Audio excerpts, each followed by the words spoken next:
could rename yourself. If you could rename yourself, that would be great. Then we know who has joined us. Right now it's a generic CADRP panelist link. So please change your name by hovering over those 3 dots in your Zoom square and hit rename.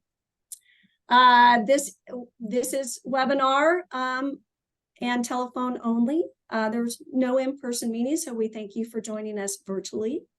Closed captioning is available through the webinar Zoom functions. The meeting and slide and transcripts and recordings will be available in a few days at the CalHHS Master Plan for Aging webpage for this committee. Again, if you haven't done so yet, if you could hover over your name in Zoom and hit rename, we would appreciate that. We do have a public comment period, and we will go over the logistics for that at the public comment time, which is towards the end of the meeting. But you will press *9 on the dial pad for those attendees by phone who wish to give public comment. And for our webinar Zoom attendees, you will click the raised hand button on your Zoom functions, and then we will unmute your line.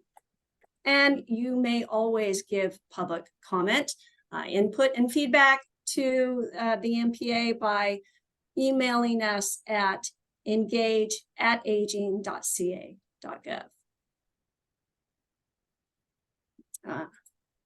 So we are appreciative to our CADRP committee members. Here is a list, and of course you can you can see the roster also on the CalHHS webpage for the CADRP meeting.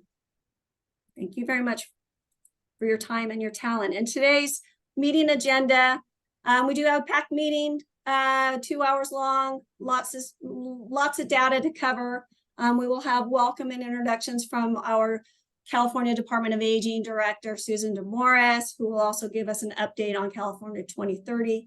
Then we'll move into our data-related items led by our Chief of Research, Ross Lalian, and his esteemed committee members. And then we will have public comment, and then a summary, action items, and we shall adjourn for 2023. So I am going to turn it over to Susan DeMorris.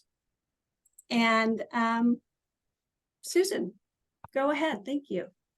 Thank you, Carol. Thank you. And welcome, everybody. I'm welcoming you today on behalf of Elizabeth Stephenson and myself. She's not able to join us today. I want to thank you for your terrific work. I love the updates. This is probably one of our most productive and prolific advisory groups. So I just can't thank you enough for your great work and for Ross's terrific leadership. I just can't believe it was a year ago that we were together at the California for All Ages and Abilities Day of Action. We were gathered in person, and look how much has happened just in that year's time. We're so proud of this work, and we were especially proud recently. The Little Hoover Commission held 2 oversight hearings on the Master Plan for Aging.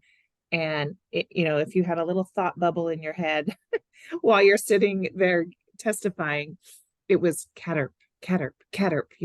All of their questions were about how are you really going to measure this? How will you know if you're successful? What will be the outcomes? How will California know that the master plan is changing people's lives? And so I really thought we did touch, of course, on the key outcomes and the work that you're doing, some previews, but really just moving from the data dashboard to the key outcomes really reflects the evolution of the master plan for aging as we head into year 4. So I can't thank you enough for your great work. Part of that too, the Little Hoover Commission, was we were able to quantify for the first time that the state has invested nearly $9.5 billion in programs, services, initiatives, and actions for older adults, people with disabilities, and family caregivers. And we can tie those investments directly to the master plan for aging. So talk about data, and on the numbers side, we've not yet been able to complete that exercise, and we were so proud to share that information. So that's what I've got in terms of a welcome, just really to thank you for the time you've been giving, the great ideas that you're generating, and the work that you're producing. So with that, I think we were going to just touch a little bit on the California 2030 initiative, and I can move right into that. And I do think that really ties into this work. Let's see if any of, I can't see the hands up feature, but is anybody familiar yet with the CADRP, or with anyone on this committee familiar with the California 2030 project?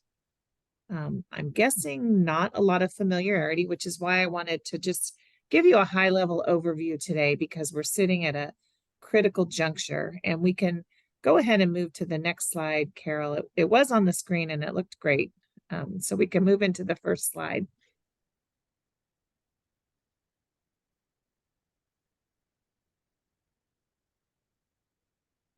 I'm not seeing it. Oh, there we go again. Okay. So California 2030, this is an initiative that CDII has been leading. We started last fall, and no surprise, the name means, positioning California for the year 2030, when 1 in 4 residents in our state will be age 60 or older, representing 10.8 million Californians in total. And so we wanted to do a really thoughtful, deliberate, and intentional process that closely and carefully examined our aging network. And by aging network, we mean our state's 33 area agencies on aging, the AAAs in our state, who together combined cover all 58 counties and really serve as the backbone of our state's aging network. We established a steering committee made up of leaders from various organizations, the Association of Area Agencies on Aging, the California State Association of Counties, the County Welfare Directors Association, the California Commission on Aging, and the California Foundation of Independent Living Centers. We engaged with a fantastic consultant, Lori Peterson, and her team at Collaborative Consulting. Thank you to them for the slides I'm sharing today. And they embarked on extensive mixed methods research, quantitative and qualitative data that we've amassed over the last year. And we're now at a stage where we're able to test scenarios for a future-ready California Aging Network. And out of this will come actionable recommendations that we expect to come out at the end of this year, early next year. Next slide, please. The focus areas for this research project, 6 areas. We started with geography and demographics, and this is a perfect lead into what you're going to be hearing next from Ross and Evan about some of the work that we've been doing. Is the Federal Administration for Community Living calls on area agencies on aging through the Older Americans Act to focus on individuals with the greatest economic and social need. And we really wanted to examine, who is that in California, and to pull in as much data as we could to really get a good picture of the geography and demographics in our state. We then took a look at, how are we governed with our 33 AAAs? Some are based in a county, embedded in a county structure. Some are part of a JPA, a joint powers agreement that cuts across multiple counties. And then another segment would be represented as nonprofit 501c3 organizations. Then we looked closely at our programs and services, all of the Older Americans Act programs, all of the Older Californians Act programs, and then there are additional programs over and above that, might be one-time initiatives that we're working on, that the the governor or the legislature have initiated, or in California's case, we run the CBAS, the adult day healthcare programs, and the multi-purpose senior services programs. So taking a look at our core programs and services, and then how might we adopt key performance measures for a set of core programs and services. Something we've heard repeatedly across all aging programs is we need help with outreach, with marketing. We need to raise our visibility and awareness. So we're really looking at how could we have some unified branding, communications, and outreach strategies that lift all boats on a really effective statewide basis. And then last, how would we fund, all of these improvements or modernizations? What would we need to do to change our base funding and the funding that flows to the AAAs? And how might we pull in additional funding sources such as Medicaid, Medicare, VA, philanthropy, and other dollars? Next slide. Here's our project timeline. So you can see we've been at it for just about a year, and this is why I wanted to share with you today before we get to the phase where we're making any final recommendations, just sharing with you some of the key findings from all of our stakeholder work. Next slide.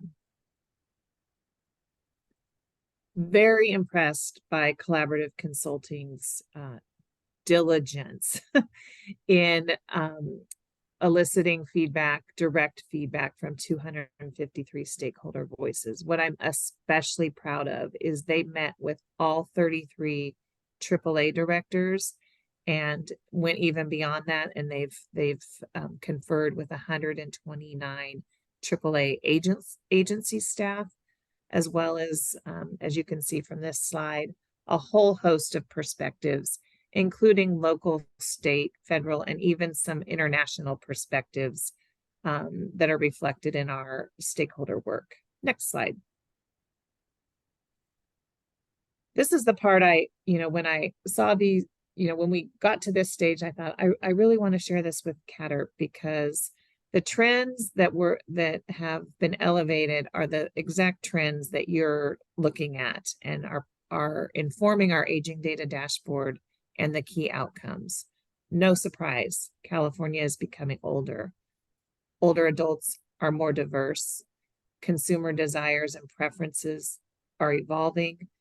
Care needs are increasing in complexity, and this is where I think our key outcomes in particular will really help further this work. The intersectionality of aging and disability is growing. We'll move to the next slide. To this group, these trends are no surprise. That older adults will face greater social and health vulnerabilities. A lot of attention on poverty, the housing crisis, and climate change, and what that means for disaster preparedness and readiness. We know that elder care and caregiving crises are growing. Again, an area that you're focused on with the key outcomes. The integration of health and social services is growing. We see a divide for area agencies on aging that are embedded in a county system, where they're integrated into health, social services, behavioral health, and then different models, the JPAs and the nonprofits that might be not as directly linked to county services, Medi-Cal eligibility, IHSS, the housing continuum of care. Challenges in accessing services will persist. There also are opportunities there that we've discovered through the COVID pandemic.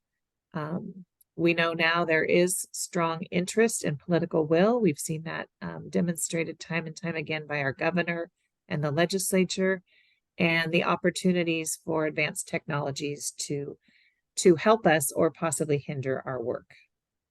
Next slide. And then I'll just leave you with this and let you get to your meeting.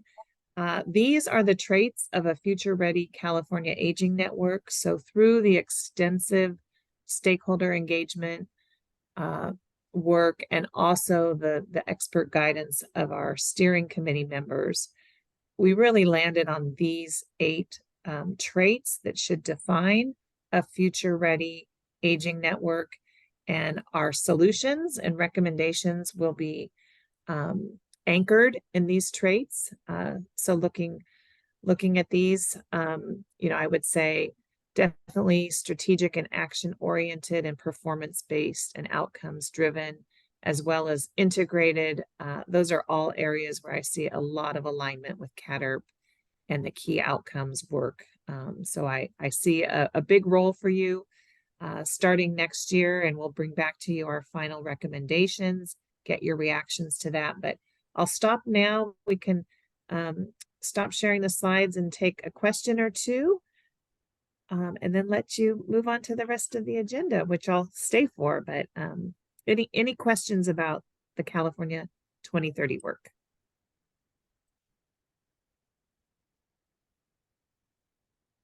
Very exciting. Thank you. Thank you, Susan. Yeah, tremendous progress and a very good framework for how to think about this. So really appreciate that. Great. Well, you'll be hearing lots more about this. We're just getting started. Thanks for giving me some time on the agenda to socialize this concept. And then there was one other announcement that I did want to make while we're all gathered. I wanted to especially recognize Amanda Lawrence, who has been part of the Master Plan for Aging since day 0, and has just contributed immense leadership and hours, time, expertise, humor in her 4 years with the Department of Aging. Amanda will be leaving us at the end of this month to pursue other opportunities. She's been integral to all of our stakeholder work. Oh, Kate, I love that your cat popped on the screen right when I said that, because Amanda, we've grown to love Amanda's cat during our time working together. So Amanda's with us all day today, but I just wanted to publicly acknowledge and thank her for all of her contributions. And I know wherever she goes, she'll continue to contribute to the Master Plan for Aging. So thank you very much, Amanda.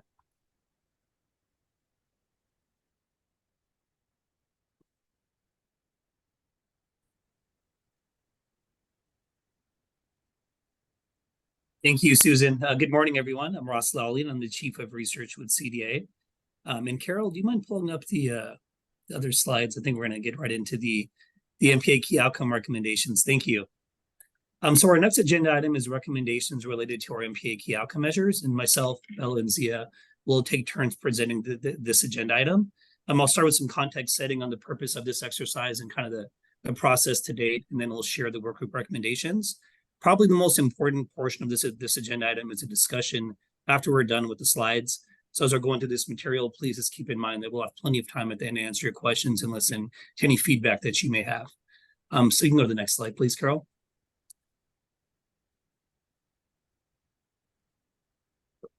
Thank you. So to begin our discussion, I thought it'd be helpful to kind of take a step back and ground ourselves in the purpose of the MPA key outcomes. We like to elevate a set of measures that cut across MPA goals and strategies. These measures will serve as a mechanism for us to track MPA-related impacts for older adults and people with disabilities. And we're thinking about these measures as a method to track population-level impacts over time on key topics: housing, homelessness, behavioral health, and the workforce.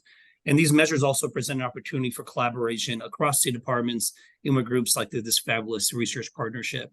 So we're able to bring together different folks with different subject matter expertise that kind of address these multi-dimensional issues.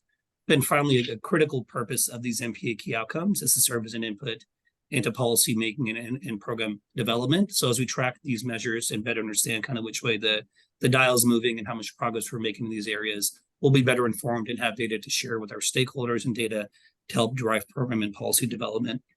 Go to the next slide, please. Thank you. So as we've been developing these key outcomes, we like to ensure that they're related to criteria that we think are important, and that's what you see listed on the slide here. So the outcomes should be created with the MPA in mind. What outcomes offer us the greatest opportunities to measure progress for MPA-related goals and strategies? They should also align with key state policy priorities and promote equity for historically underrepresented communities. Be achievable. So what can we realistically achieve during the duration of the MPA, which is by 2030 with mostly existing data sources? Then finally, meaningful. These measures should be meaningful for adults with disabilities, older adults, and their families. Next slide, please. So early in this process, we realized that we needed to develop work groups to focus on subsets of MPA issues. And we felt like this would be effective in terms of getting subject matter experts together and taking a more incremental kind of approach to develop these measures.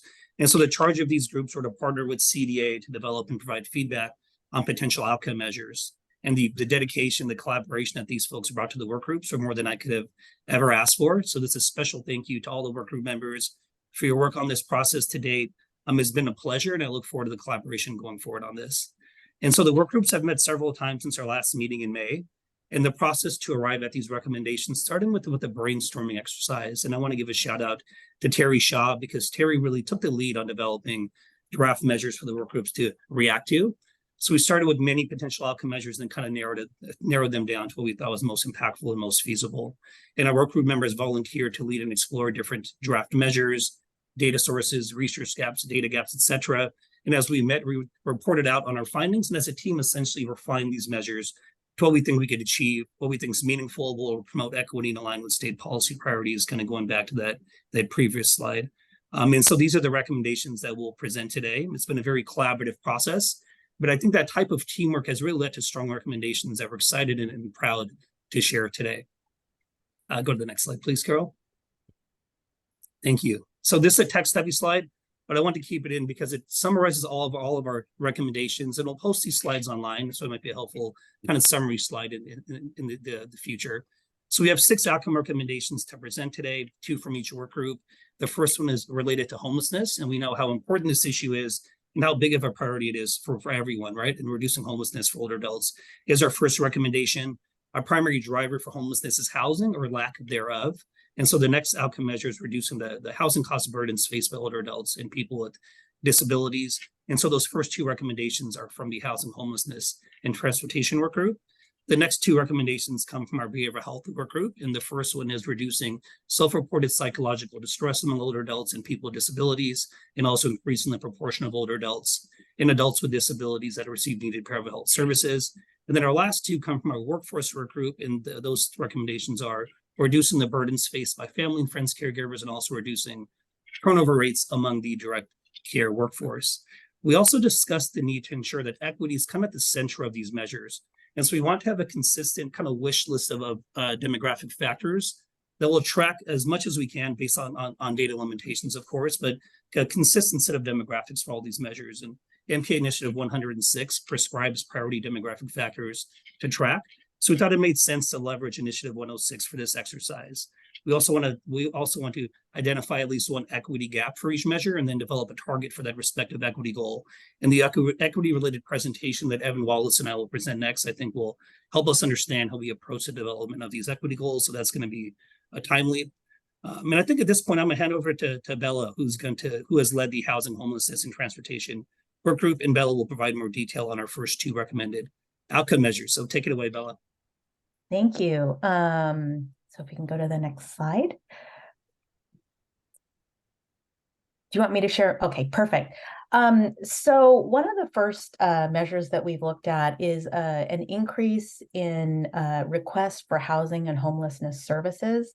And as you can see, all groups between 2017 and 2021 had an increase in requests, but this was the largest increase for individuals over the age of 55. So we can see that this is a particularly vulnerable population, and we seek to really address that.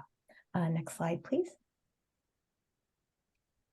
So our overall goal is to reduce homelessness and cost burden for both older adults and disabled adults. And so our indicator are the percentage of older or disabled adults who are interacting with any homelessness service or receiving state or federal funding to support housing. Our sources are Homeless Data Integration System and the American Community Survey.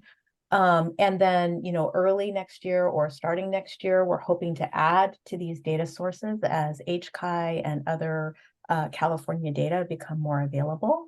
The drivers are housing cost burden, sociodemographic factors such as income, race and ethnicity, and even potentially family, next of kin family status, substance abuse, and the Master Plan on Aging Initiatives 7, 87, 88, 117, and 118 all pertain to this. The data and research gaps are considerable, and in talking with researchers, and we've even brought on additional researchers at CPR. There are many researchers throughout the state who are listed before. One of the biggest needs is microdata and the ability to do causal inference and really follow people as they receive services to sort of see what happens. So we're very excited that the possibility of doing that may exist as early as next year. In the meantime, we're really trying to understand the total population of unhoused individuals. This is a notoriously difficult group to count. So we're really looking into ways to get accurate counts of that. The ability to, again, follow people longitudinally and do cross-tabular data, evaluation of interventions, and really rigorous evaluation of interventions, again, being able to follow people longitudinally, and the linking of administrative data. And again, incredibly excited to see that may become possible as early as next year. Next slide, please. So unsurprisingly, and this is looking at housing cost burden and sort of two benchmarks. There's more than 50% of the household income for housing, and then 30 to 50%. Unsurprisingly, renters are much more vulnerable to being cost burdened than owners. That's for a couple of reasons. Obviously, if you own a valuable asset, by the time people reach 65, quite often that asset is largely paid off. It may not be, but in general. And then the tax structure in California does tend to make those costs manageable. So, we're quite concerned about the cost burden for renter households, but as you can see, all households do experience considerable cost burden. The racial disparities and the do exist, but it does look like being a renter is probably one of the biggest risk factors for being cost burdened. Next slide, please. So again, our goal is to reduce homelessness and cost burdened households for those who are older, over the age of 65, or those with disabilities. We're defining that cost burden as severe if it's more than 50% of the household income, and cost burdened if it's more than 30% of the household income spent on housing. Again, same data sources as I cited before. And our associated drivers are to ensure an adequate supply of affordable housing options for older adults and adults with disabilities. And if we can solve housing for these populations, I think that will ease the housing burden for all Californians.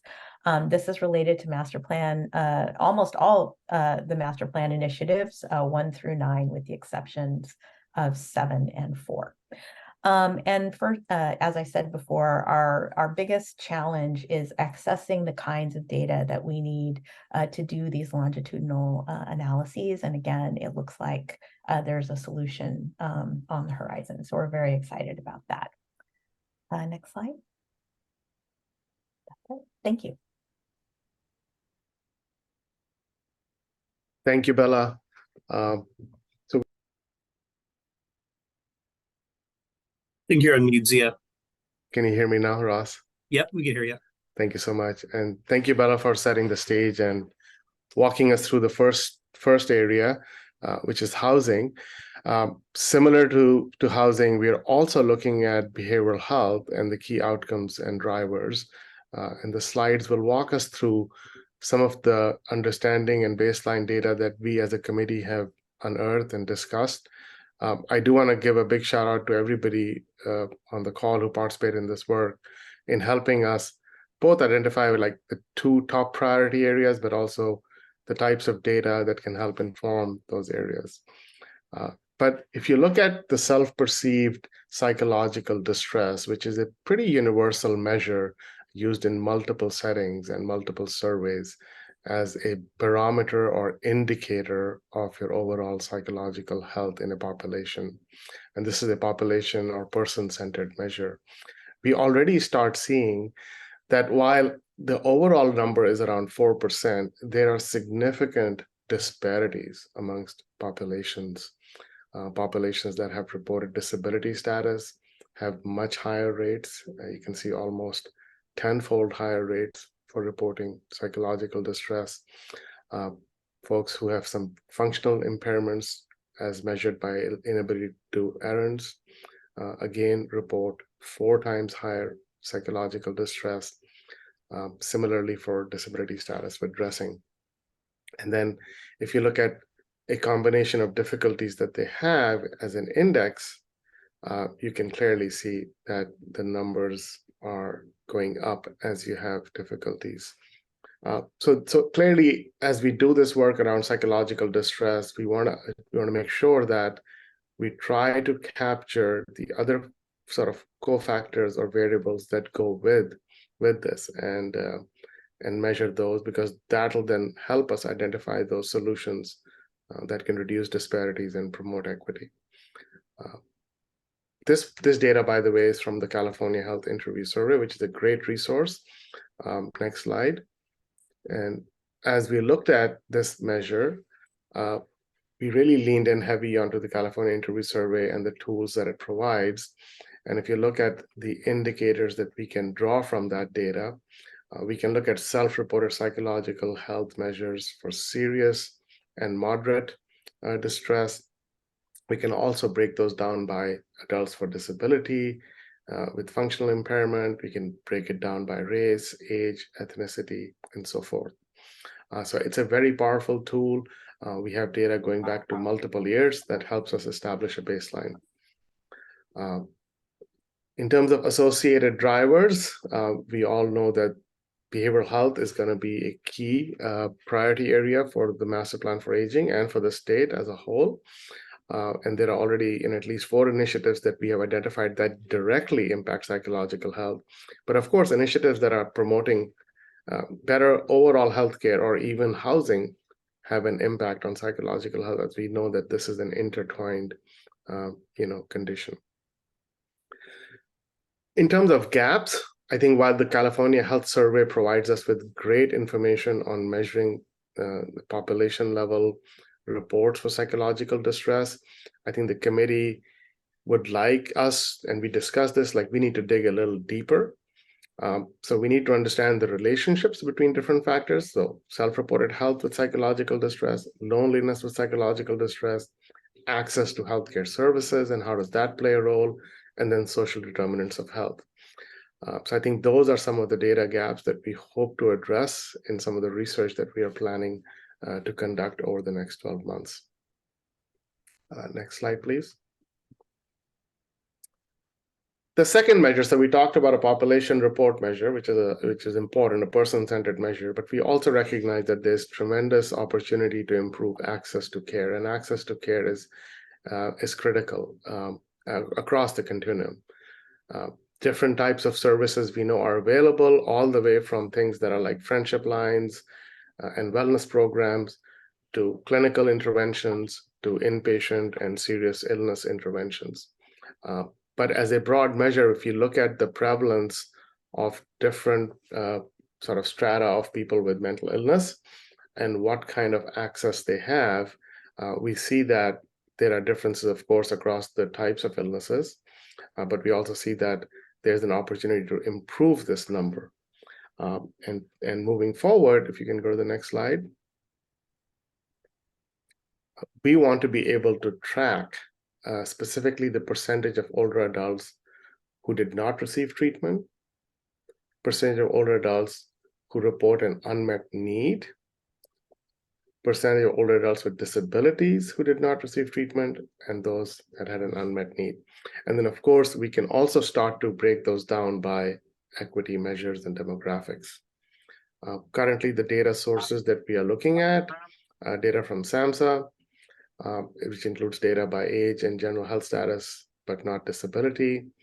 We're also looking at, as a partnership, to get access to claims data such as the all payers claims data set, but also Medicare and Medicaid, that can help us identify through billing codes what is the availability of these services at a population level. If you think about associated drivers, programs like AgeWise, CalAIM, CDA's efforts to combat isolation, reduce stigma in the older adult. So these are all inclusive drivers, and then also on the clinical side, programs that are going to help improve clinical care delivery, whether it is through workforce or it is through providing incentives to leverage existing programs, such as the Medicare has programs for coordinated integrated behavioral health that are not fully scaled, not just in California, but even nationally. So there's opportunities to advance that work also. So we called out some of the MPA initiatives. And then in terms of the data and data research, while SAMHSA data provides us with a good baseline resource, I think what we're really excited about is doing some deeper dives with claims data. And so we are working with our colleagues to identify those opportunities. Ross was very kind to share sort of some information about California's efforts on developing an all claims data set, also our California Data Hub. But in the meantime, at West Health, we've also been approaching providers of data sets, and I think we have identified at least one that has access to all payers claims data set for all states, but we're going to contract with them to get data for California to at least kickstart this process. And then, of course, partner with HCI and other state organizations that have a wealth of data on the different types of behavioral health services that are provided. Next slide, please. Thank you, Bella and Zia, for that information. So there's 2 more outcome recommendations to present to you, and these are related to the caregiving workforce. But before I do that, I want to take a moment to recognize David Lindeman, who's done a great job leading the workforce work group. David had a conflicting engagement today, so you're kind of stuck with me on these final recommendations that I'm sending in for David. So our first recommendation is around family and friends caregivers and reducing the burdens that they face. And this hits home for many of us because across our state, nearly 5 million family caregivers help their parents, spouse, sibling, a friend, etc. About 1.7 million of these caregivers are caring for someone with Alzheimer's or dementia, and they receive little support or training most of the time. And women of color disproportionately provide a large share of this care, very rewarding and important work. However, unfortunately, can and does lead to hardships, financial hardships, physical and emotional. So this slide displays some of the burdens that caregivers face: financial stress, physical and or mental health issues, a change in job status. The data is broken out by different age groups. So it's all adults over 18, then the group 18 to 59, and then over 60. What we see across the board is at least half the caregivers experience financial stress. For older adults, nearly 2/3 of them had a change in job status that was a direct result of caregiving. And about 1/3 of everyone had a physical and or mental health problem. So I hope this kind of sets the context for why this measure is so critical, because these folks provide such an important service, but also face significant burdens, which just isn't fair. Let me go to the next slide, please. So our proposed measure is to reduce burdens faced by family and friends caregivers. And we're going to track this measure by monitoring the number and percentage of adult caregivers who experience financial stress, physical or behavioral health issues, or had a change in job status as a result of their caregiving. We'll listed a few associated drivers and data gaps. We'd like to see more intersectionality within the caregiver data, and also being able to capture the intensity of care somehow. Currently, the data we've came across kind of treats all caregivers the same. However, we know that some caregivers have to provide more intense care and kind of spend more time. And again, many of these folks work with loved ones who have Alzheimer's or dementia as an example. So getting more granular data, that's going to be really important. And then we listed some data and research gaps as well. Let me go to the next slide, please. The next recommendation is around our paid caregiving workforce. And we know that demand for this workforce is going to continue to increase, right, as a larger share of our population is comprised of older adults. This also means there'll be a lower share of the working age population. So the caregiving workforce is one of the many sectors that's in a current labor shortage, and we'll continue to see an even greater shortage. And some of the experts cite that in the coming years, this workforce will face a labor shortage of up to 3.2 million direct care workers just in California. It's a crazy number to even grasp, a large number, obviously. So we as a state may be heading into a major challenge with the massive shortage. And turnover of our direct care workforce is one of the factors that exacerbates the labor shortage. This is another workforce that's disproportionately comprised of women of color, and like the family and friends caregivers, a very rewarding position, but also very challenging. And we listed some of the factors that lead to that high turnover. I've seen it cited that the estimated turnover rates at least 33% annually. And some of the factors that lead to that high turnover is low wages, first and foremost, burnout, lack of advancement opportunities, insufficient training, lack of family leave, and then risk of job-related injuries. Go to the next slide, please, Carol. Thanks. So our proposed measure is to reduce turnover rates among the direct care workforce.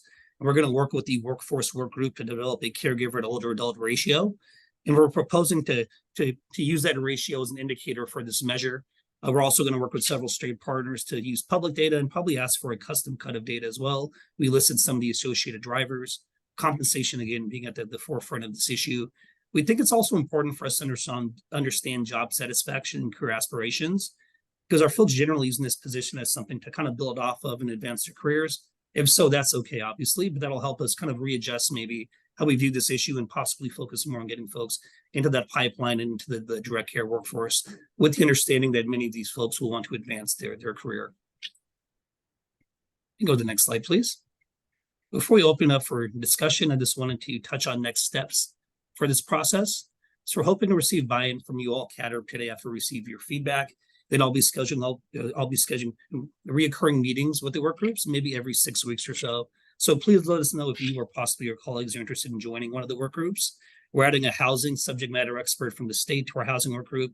And I'm hoping we could add someone from HCI on the workforce work group. We try and allocate tasks so it's not too burdensome, and hopefully it's a helpful experience for work group members. And one of our first steps is to better understand and catalog ready-to-use public data sources. We started this process and are probably further along on some of the measures, but anytime we can leverage high-value public data sets, that's a win for us. Also work with our state partners to acquire high-value data sets, and we listed several state departments as data sources on the slides we just presented. So we view this as a statewide collaborative process. Something else that's a very important step on this process is target setting. And we've been in discussions with our colleagues at the Department of Public Health about target setting, because they're doing a similar exercise for Let's Get Healthy. So there's an opportunity for collaboration there, and setting appropriate targets, and then documenting that methodology and how we get there is definitely a priority for the work groups. And as we utilize and possibly integrate different data sources, there'll be a lot of data preparation type of work, preparing the data for analysis, ensuring that we understand the context of the data, the quality, the assumptions, outliers, etc., and also prepare it to be used for the creation of visualizations. So we like to leverage our data dashboard for aging kind of as a home for these outcome measures. We plan on creating public-facing dashboards so our stakeholders can access the data freely and can monitor the progress of these indicators. So the work groups will work on the design of these visuals and how to best incorporate them on the data dashboard. And then finally, after today, I'll focus on the state approval process for these measures. After receiving approval from CADRP, I'll present these measures to CDII leadership. And during that time, we'll also discuss which other state partners that we may need to present these measures to and collaborate with to help advance this effort. So now we'll open it up and go to the next slide, please, Carol. And we're here to answer any of your questions, listen to your feedback. A couple of questions here on the slide to possibly help start the discussion.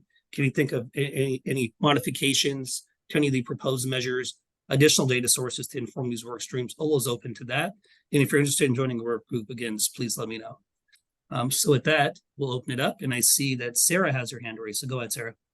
Great, thank you. I just first want to start off by saying I'm really amazed at what this group has pulled together. This is super impressive and very exciting.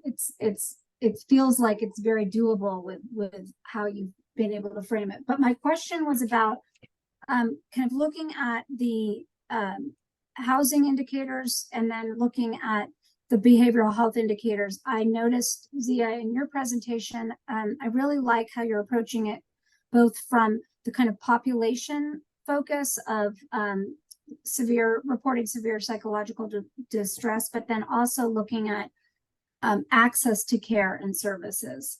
And I'm wondering on the housing side, I love how you're approaching that as well. And Bella, your presentation was wonderful. Do you had the group thought about any kind of indicator that's more of an access indicator, similar to how behavioral health is doing it, where you think about access to affordable, accessible housing as a supply issue? Because something we're doing in a related project, our home and community-based services gap analysis, is we are trying to look at the supply of affordable, accessible housing across the state compared to the demographics and the need. So I'm wondering if there's any consideration or what your thoughts are on thinking about that as a companion measure for the housing issue. Absolutely. That would be some, and depending on what's being evaluated or what's being analyzed, you would either control for that or incorporate it into a model. I mean, you would have to, because it would affect the price and the ability to get housing. So yes, absolutely. And then it could also be an outcome measure. So we could look at it both ways. But yes, there's keen interest in that. Right.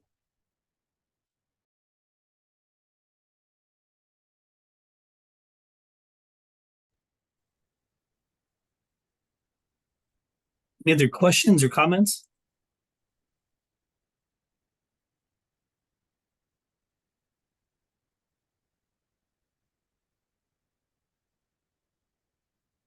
All right, I don't see any hands, so we got off pretty easy there, Belenzia. So I guess we can move forward to the next agenda item, and that is around tracking equity.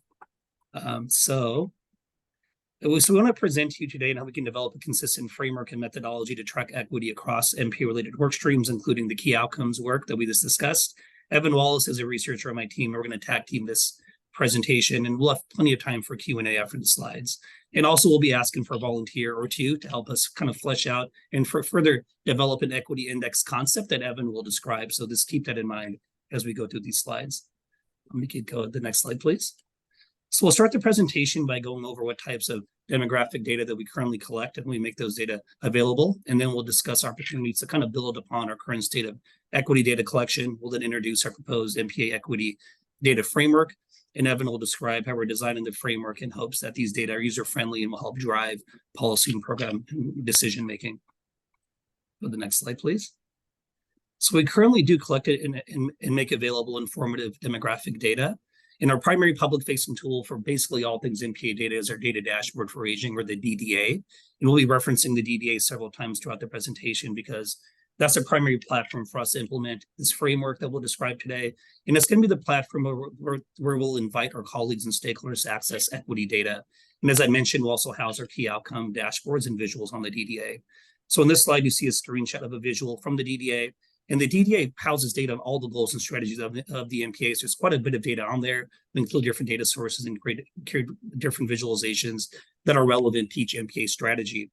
And this screenshot is from Goal 4 Strategy A, which is around family and friends caregivers. I expanded a dropdown titled Characteristics on this visual, and that dropdown includes many different demographic factors that one could include as part of the visual, things like race, ethnicity, poverty, immigration status, languages spoken at home, etc. And the visuals on the DDA all have a similar format, although the availability of data does vary a bit. So there's not a consistent set of demographic factors across all the goals and strategies. However, we do try to include as much data as we can. So our current format does give the user the ability to customize the visualization with the data that they find useful. It's more of a kind of a self-serve type of environment. It'll probably be more useful for folks that have some background on the subject matter and the actual data, and folks that feel comfortable kind of creating their own takeaways from the data. The next slide, please. We also house what we call a demographic dashboard on the DDA. And this dashboard includes a lot of data about older adults in California. If a range of years is selected, the user can access a subset of data at the county level. So things like race, ethnicity, income, there's some SOGI data, et cetera. And this is a really useful dashboard if a consumer is interested in specific demographic data that they can access quickly. It's also designed more as a self-service type of tool, so we don't provide takeaways or other insights. It says data at your fingertips. But if a consumer has an idea of what they're looking for and feels comfortable analyzing the data on their own and drawing their own conclusions, this tool can be really useful. Go to the next slide, please, Carol. So in our current state, we have useful data and also tools. However, there's definitely opportunities for us to improve on the data we offer and how we offer it. The first thing that comes to mind for us is developing the ability to quantify and track equity and be able to look at that over time. And so this is much different than our current state. And we'll still allow for a lot of that self-service on the DDA because there's definitely a need for that. However, we're going to conduct some analysis before making the data available. So it's easier for our consumers to understand the context of these data. So it's easier for our consumers to understand how the state's performing relative to equity around the goals and strategies of the MPA, and then again, being able to track that over time. As we've been developing this MPA equity framework, we've been doing so with the consumer in mind, and that's really important to us because we want all of our stakeholders to find value in our DDA and this framework, not only researchers or like data folks. And so that's why it's important for us to provide context for the consumer. Also, the data that's available kind of varies from visual to visual, so we'd like to add some consistency across the DDA as well. Then with the current kind of as is state, I think it makes it a bit more challenging for the data on the DDA to be actionable. And part of the reason is that the data could be more user-friendly. We could also do some back-end work to present the data in a manner that leads to policy and program takeaways. And so Evan's been working hard at that, really thinking through how do we present these data in a consumer-friendly manner that will lead to that action. So I'm looking forward to him sharing some of that detail with you.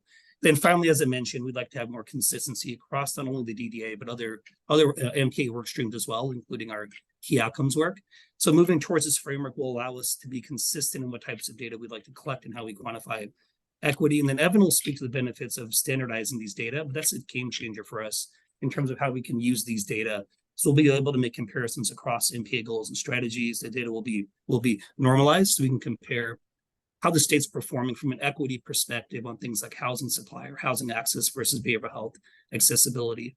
So having a consistent framework that we can apply across all the MPA-related work streams will lead to more insights and more valuable insights. So with that, I'm going to hand it over to Evan, who will describe our equity framework and how we plan on using it. So take it away, Evan. So like Ross mentioned, we're already collecting a bunch of equity related data. What we're trying to do is upgrade what we do with that data and how we display it out to people. Again, the goal is to create this framework that creates digestible information that is user friendly and easy to track over time. So this is a screenshot of kind of the proposed direction that we could take the DDA. This is specifically about having a usual source of care. But there's 40 plus other indicators that we would like to replicate this for, but depends on the availability of data. But in this new design, we would generally call your attention to three things. The first is that big number at the top, 93.7%. That's just the main metric that we're tracking for this indicator. But we also want to show you how that number varies by geography, which is that map, and how that number varies with specific populations, which is kind of where equity comes in. So you see we have kind of an equity panel on the right, has different equity topics: age, education, language, poverty, not a final list of topics. The final, just for examples for discussion, the final list likely informed by Initiative 106 that Ross mentioned earlier. But what we want to do is we want to make equity data more digestible and user-friendly, and one way we can do that is by distilling each of those topics down to a single number. So if you look at something like race, it just shows the one number 71. Even though there are 7 racial and ethnic groups that go into that. So what we're doing is we're applying some consistent math that takes all those groups and compares them to each other and summarizes how different they are. And again, it does this with one single number. So that math is something we want to make sure we get right. So we're consulting with other researchers, equity experts, to make sure we're not unintentionally masking any important variation there. Haven't noticed any red flags yet, but we want to make sure we're doing our due diligence on that. So on the next slide, talk a little bit more about the actual number, that equity index number. We really want it to be a user-friendly number that's as intuitive as possible. So we're trying to put it on a scale that most people are familiar with, percent scale, 0 to 100. And the number represents the variation between groups in the topic, right? And so a higher number here indicates more equity, so there's little variation between the groups, and a lower number indicates less equity, which means there's a lot of variation between groups. And so if you were to take a topic that had a high score, like the education, which is a 90 out of 100, you would expect all of the groups within education to have pretty much the same number. And so if you looked, actually, that is the case. So if you folks with a high school education or folks with a PhD, it's right around 95%. Very similar numbers, small variation. In contrast, if you were to look at a topic that had a low score, like language, which is 55 out of 100, you would expect there to be a large variation between some of the groups, the language groups, and that is the case with folks who speak English at home. It's like 95% versus folks who speak Spanish at home. It's more like 80%. So you can see the big variation there. So on the next slide is the next step. So once we distilled each topic down to that single number, we can then track that number over time and see how it's changing. So we can do something like a line graph, like on the screen here. And if that line is trending up, that means the groups are getting closer to each other. And if the line is trending down, it means they're getting further apart and things are getting worse. But we can actually set equity targets for this kind of thing. So in addition to the main target for the metric for just having universal source of care, within that we can set these equity targets for each topic. Like we can say that we want a language score, a language equity index of at least 80, above 80. 80 is just, for example, target setting, this whole separate thing that we'll get into another time. But we can set targets for each topic. And then because there's multiple topics within an indicator, multiple equity topics, we can set an overall equity target that all of the topics, 8 out of 8 or whatever it is, have their equity index above 80 or whatever the target is. So those are the additional targets, the targets we can set and track. And then I think there's one more slide. So once we've done that, we've standardized the set of equity topics, we've standardized the groups to include in each topic. We've implemented this across the board. It really unlocks this broader assessment of equity across the MPA. So we can do things like take a single topic, like say race, ethnicity, pull out the equity indices for every metric that we're tracking and see where it's the lowest, and see whether it's housing cost burden or food insecurity.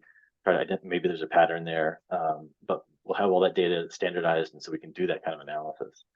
And ultimately, that analysis can inform policy recommendations and make changes to help things improve. Yeah, that's it for me, Ross. Thanks, Evan. That was awesome. I appreciate you explaining that the equity index test. And you go to the next slide, please, Carol. So we have one more slide on this topic. And this is kind of how the equity data framework fits into a larger process. There's a couple things to consider. This framework we discuss is only related to the master plan for aging. So we want to implement a framework that is used to better understand equity related to MPA goals, strategies, and work streams. But beyond this framework, there's many other efforts around the state to better understand and quantify equity. Also, this framework will not solve everything on its own, right? Because it's part of a larger collaborative process. We're going to make the data available and provide some of the analysis that Evan just described. But beyond that, we're going to need to work with you all and other valued stakeholders to ensure that we have a consistent understanding of these issues, that we're working together and understanding potential policies and programs that will help address these issues as well. So we view this framework as a critical building block for us to better understand these issues, have data to help communicate these issues and kind of the extent of these issues, and have data to really help drive our decision making. So we'll open up for questions now. Any feedback or reactions you have. Also a reminder that we'd love if 1 or 2 of our CADRP members were open to joining what we're calling an equity index, or even one of your colleagues. This work group will meet a few times to help us really dive into the technical nuance of the index, some of that map that Evan's working on, and kind of build upon the great work that Evan has started and get it ready for implementation. So just let us know if you're interested. And I see Zia has his hand up. Go ahead, Zia. So thank you, Evan and Ross. And disclaimer, I'm not an equity expert, but this is so useful, even I can understand it. Yeah, I think it's framed in a very elegant way. One question maybe for the equity experts on the call. My understanding of the word equity is not equal access or equal care, but better care. Yeah, I mean, even above what you would call equal.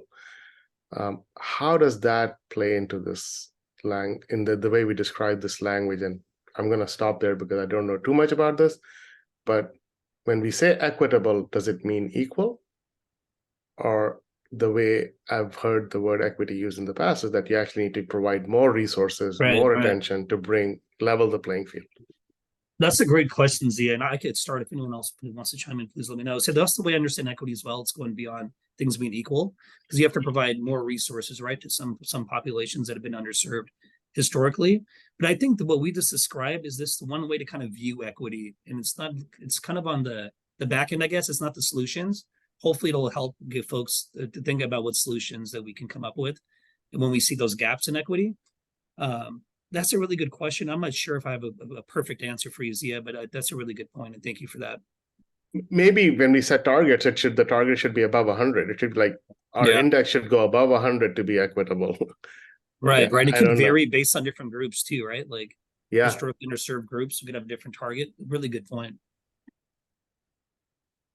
Yeah, that is super helpful to hear that perspective, Zia. And I just want to say, I mean, this approach is so critical to embedding equity in the whole MPA, because if we can't measure it, we can't figure out where the gaps are and then how we might fill the gaps. So this is I think, a really good first step at building a framework so that we can really operationalize how we target resources and programs and initiatives to address where the real needs are. So appreciate the insight you provided, Zia, and would love to hear from others as well.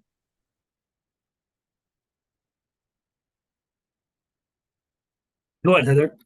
Hi, Ross, thank you so much. I really appreciate this perspective, and this framework is so helpful. One of the things we might consider is looking at change as an element of progress, because I think this is really complex when you look at equitable outcomes and how to really address underserved situations. And the movement needs to be positive in the direction that we're intending. And as we set goals for particular communities or particular populations, it might be really helpful to take the longitudinal view and look for significant, important changes in the scores, rather than necessarily looking for them all to meet a bar, because obviously we'll need to invest differently, and the mechanisms of action and improvement are probably going to be different depending on the initiative and also the population. Thank you, Heather. That's a phenomenal point. I guess kind of what Zia was asking about as well, right? Like, we're not going to have the same exact, maybe good, like, target for everyone. Yeah, so kind of tracking that progress, that's important. Thank you. Go ahead, Steve. Yeah, I'm to build on what Heather's saying. I think this gives us an opportunity to highlight where we want to make a difference, and then begin to attempt to ensure that different groups have different opportunities to achieve the good life in California. The piece for me, though, is I think we also want to use the disparities that we discover and the inequities to create some interim goals, so that it's more than just what we're going to be like by 2030, but rather what policy recommendations can we make so that by 2026 this will happen, by 2028, because I think it's such a fluid circumstance that we're talking about, and there's going to be so much change happening over this next 6-8 years in California that I think we got to track it more often. Thank you for that, Steve. Great point. Instead of waiting for 6 years from now, right, we could have some incremental kind of goalpost. I love that. Any other questions or comments from anyone? We're flying through this agenda. I think we're going to have plenty of time. We're going to be able to probably leave early. So thank you all for the feedback. And if anyone wants to join the Equity Index work group, we're calling it another work group, please just email me afterward, like, after this meeting, whenever you get a chance, or if you think of a colleague, please let us know. We definitely appreciate the help there. So we'll move on to partner updates now. And so this is a section that I'd like to keep as an agenda item in future CADRP meetings. And this is basically a space for any of our CADRP members to present on research you're conducting, to get feedback from your fellow CADRP members, to ask for collaboration on any of your work. Or it could be this updates, right? So keep that in mind. And if you ever would like to present a partner update, please just let me know. So today, Zia will share a behavioral health research concept with us. I think there'll be an opportunity for CADRP collaboration in this effort, and we'll have time for questions at the end. So take it away, Zia. Thank you so much, Ross. And just to sort of, frame the conversation, I think it's good for us to think about the 3 goals that CADRP sort of outlined when it was formed. One was to advance age and disability-focused research to really strengthen the evidence base. Second was to provide input on identifying these key performance indicators and the data dashboard, and we spent a lot of time on that in this meeting and in prior meetings. And then the third goal was to really start to think about building a capability. This is more of a capability than an outcome, where we can leverage the amazing resources in California, the academic resources, the philanthropic resources, and the state resources to help us address some of the research gaps and research goals and come up with policy recommendations. So more the data-driven priorities that can be addressed. I'm going to talk about sort of bullet number 1 and bullet number 2 in the framework of behavioral health. As we just mentioned, even when we talked about the 2 key outcome measures for behavioral health, there's tremendous opportunities for more data and more research to advance that. Can you go to the next slide, please? And then at the September meeting, that just seems like it was, yesterday. Time has flown by so fast. We decided as a group that we need to have consensus on key outcomes and associated drivers, metrics, and data. And that work, we shared with you and is moving forward. And we also presented that we want to identify and launch 2 to 3 research projects, mostly like a pilot project, to really help start to lay a foundation for this research consortium idea, which was bullet number 3. So we have been working on that in the background, and we've shared some of our ideas and thoughts with all of you who are part of the committee and also in the small work groups. Just as framing, West Health has been busy developing some ideas around launching a new initiative in behavioral health space. We'll be co-hosting a meeting in November with the state to sort of understand and highlight what those needs are and what work needs to happen. But along with that, we're also looking at some research opportunities. So if you go to the next slide, the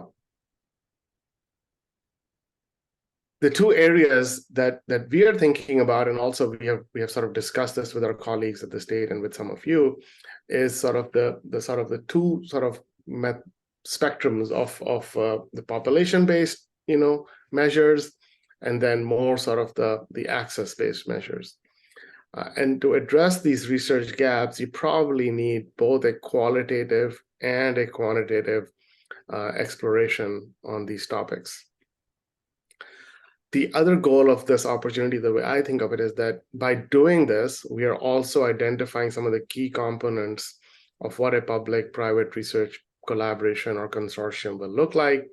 There are many details to be worked out, but I think we can do this simultaneously as we do some research and launch some pilots. We can start to also develop the right framework, the governance structure, and the partnership will be informed from that. So next slide. So this is where I get really excited. I think we have identified 2 opportunities with working with our state colleagues, but also with some of you, and I would love to pull all of you into this in a much more deeper level. One is on the qualitative side. While we shared with you the data from CHIS, which really helps us identify the self-reported distress, there are many questions on interrelated concepts and even on how does this distress really change people's lives? And so we're engaging, we've put out a bid for 2 polling firms to give us some ideas on how we can do a public-facing survey or a poll to start to identify those concepts and those themes, really focusing on the California population, understanding self-related health, psychological distress, how that plays in with loneliness, how does that play in with social determinants, behavioral health service access, and ultimately, how does that impact their lives? To start to paint that picture of how important this area is and how it is affecting the citizens of the state. We're going to focus this on older adults primarily. I think we can discuss what age cutoffs and all those details are yet to be worked out.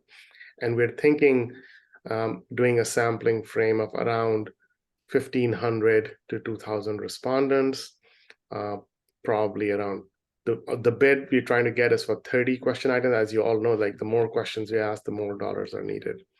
And I'm hoping that we can, work with all of you to launch this survey this year and at least have it in the field before the end of the year, and then have results and data for all of us to look at next year. The second opportunity is while we've been working with the state to understand the opportunity with the all payers claims data set on defining and understanding access and access issues, and even just setting a baseline of who's providing what type of care. We recognize that the APCD work in the state is moving rapidly, but it may take a while for us to get our hands on that data. One of my colleagues at West had worked with a company called Intellimed that has all players claims data set access for every state in the nation. We're getting a quote from them to help us get access to their data for California. My hope is that we can get that contract signed also, and then through that mechanism have access to all of California's claims data set that includes all commercial and Medicare and other claims and MA plan claims. The only thing that's not in that is Part D claims for pharmaceuticals.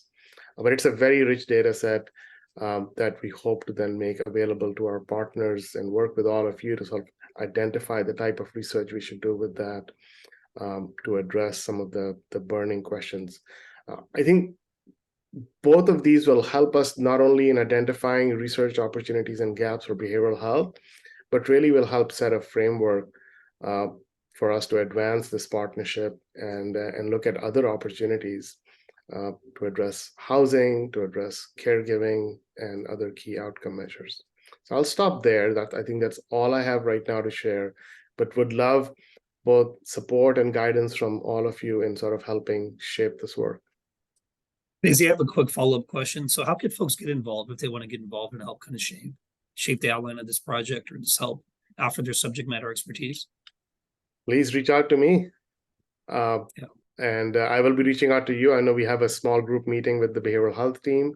So would love to sort of, start working with all of you on participation in one or both of these efforts.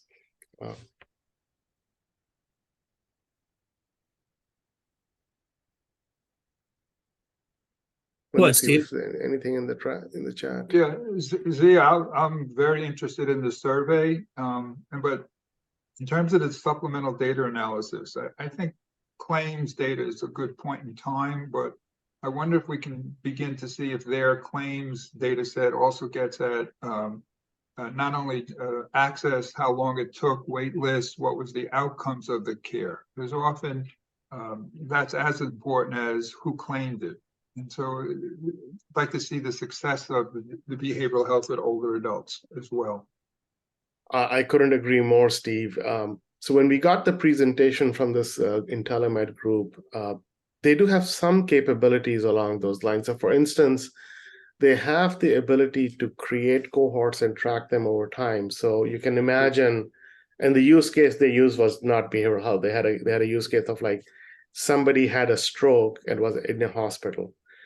They can track their subsequent claims for the next 2 years to show how their healthcare utilization then, got worse, got better. They had more issues, more diagnoses. So you can definitely say that, once we had a claim for depression filed and depression treatment started, do we see certain patterns of either improvements, like their medical health got better or their claims improved? So there are ways to do that.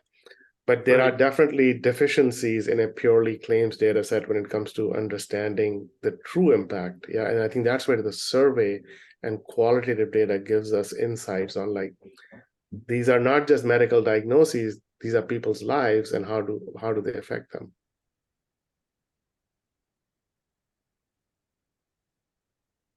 Agreed. Thank you, Zia. Really exciting project. Looking forward to collaborating on that. Thank you. Yeah, so I think, Carol, I think I'll hand it back to you for a public comment. Thanks.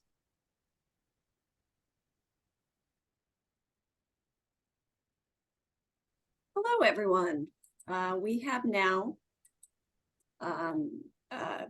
are now at our public comment period. If you would like to give public comment to the committee, attendees joining by phone may press *9 on your dial pad to join the line, and we will unmute your line. Attendees joining by the webinar can click on their raised hand function in Zoom, and we will unmute your line. So if there are any public comments, we're happy to take them now. And of course, you can leave comment at any time to our email inbox, engage@aging.ca.gov.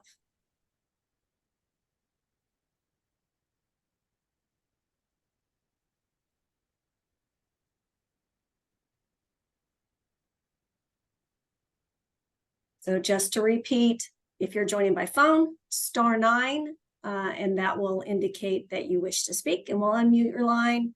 And attendees on the webinar can click their raised hand function, probably at the bottom of their Zoom toolbar.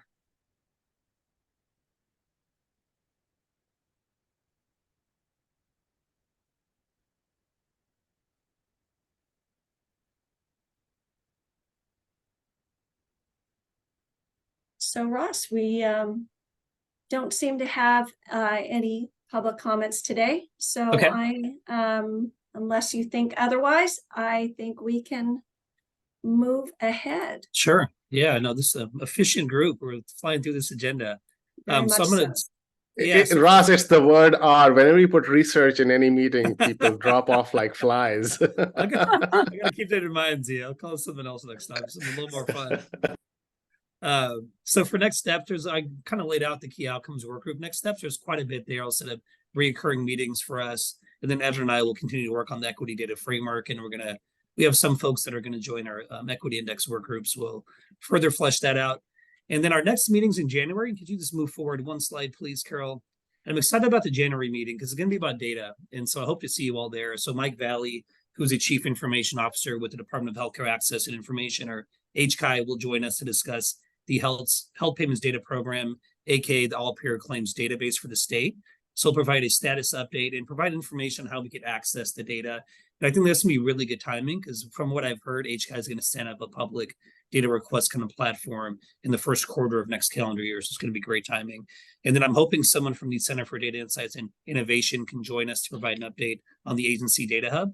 It's another critical data source for us. And I think both these presentations will be really helpful in understanding how we can leverage some of these critical data sets for the key outcomes work, the Bureau of Health Research Project Zia described in other work streams as well.